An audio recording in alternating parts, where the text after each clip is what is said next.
Hi, my name is Rodney FRC. I am an artist. I live in North Texas, and I'm a past master of Triangle Lodge, Dallas, which is an affiliated body of the Rosicrucian Order, Embark.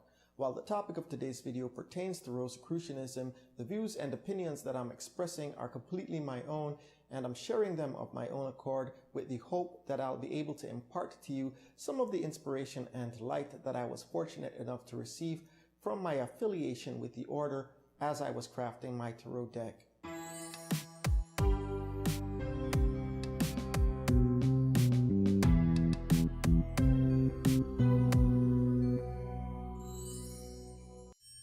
This video is going to speak about how my affiliation with the Rosicrucian Order and Martinist Order to a certain extent influenced and inspired me as I was working on the Global Fusion Intuitive Tarot.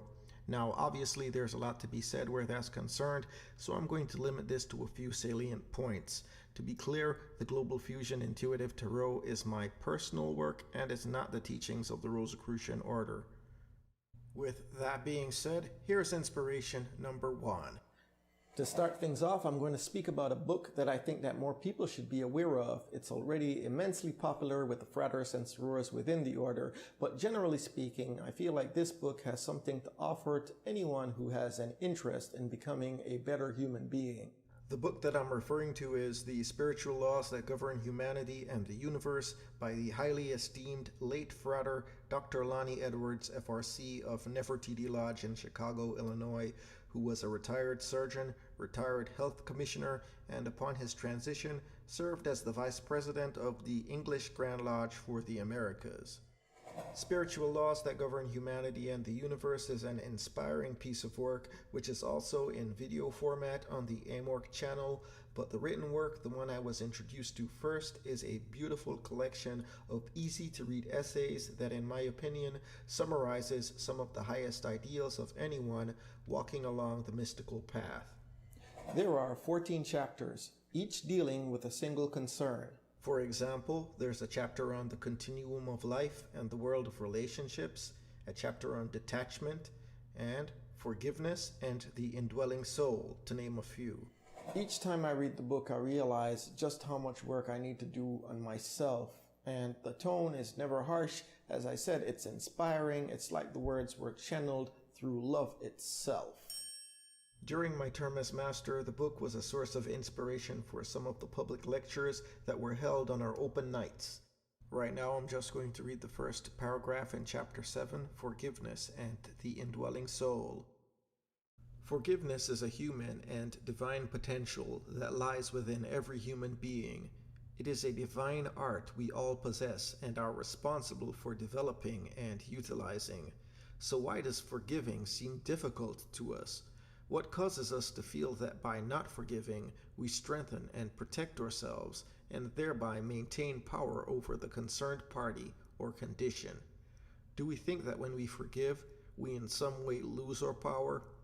Do we imagine we must have the power in order to maintain the ability to assail offenders and to make them feel guilty or obligated?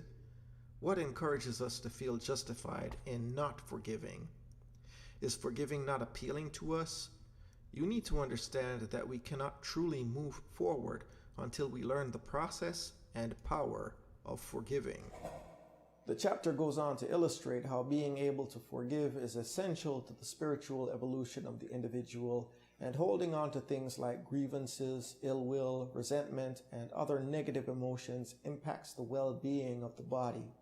I'm sure that these statements will call to mind a myriad of examples illustrating how difficult it is to forgive and how people are still out there causing strife.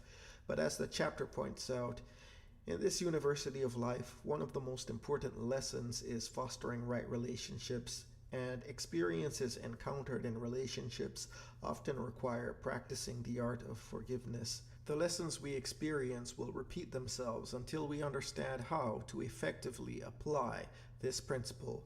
This principle resonated with me, and reflecting on it inspired my interpretation of the Strength card from the Major Arcana. The following is taken from the first paragraph of the blurb for the Strength card. People typically find it difficult to step back from a situation, to assess it, and make a sound decision.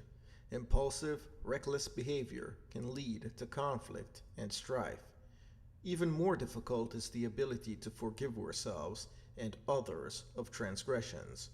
The tiger in this card represents our animalistic behavior, as well as the rage and impulsiveness that we should curtail to lead harmonious lives.